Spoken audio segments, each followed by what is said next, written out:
Hello, we are here for one more lesson of this CAD training course, and the topic for today will be the annotations.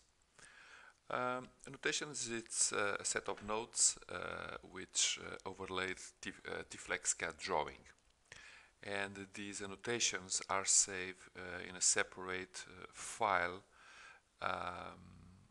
which has the extension GRN. It's a little different from the standard drawing file, and this is something that has a content displayed on the drawing, but it can be added on a separate file. Let's create a drawing to show you an example. I will create one entity, in this case a circle. I will save this drawing, so ISO drawing 3, and now to create one annotation, simply go to Tools.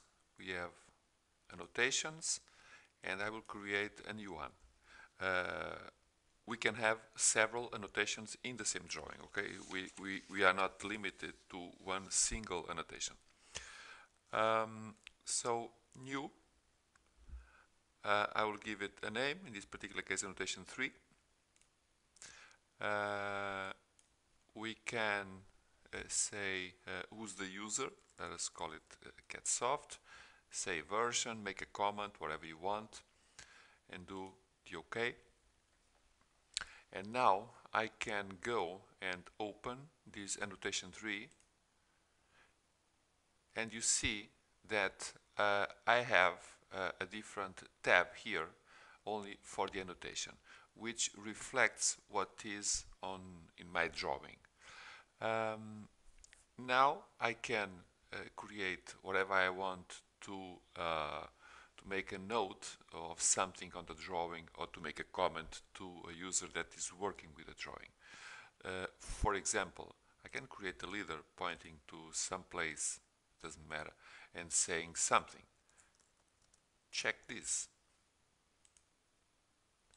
Okay, and I will save it. If I go to my drawing, this creates connections like or links like assemblies. So I would say yes, and I'm seeing this. I can close my drawing. I will save it. I can close my annotation file, and I continue to have this. Okay, and I can edit the other file without on a completely separate mode. The annotations can be checked or not only by this flag, and it is turned off if you take the flag out. So this is quite easy, and the purpose is to leave comments for a user, or from a supervisor to a designer, or another situation for team collaboration between several people working under the same project. So I think it's very easy to understand the purpose of this function, and I hope the explanation was clear enough. In case of any questions, you know how to reach us. Put us your questions and we will clarify what you need.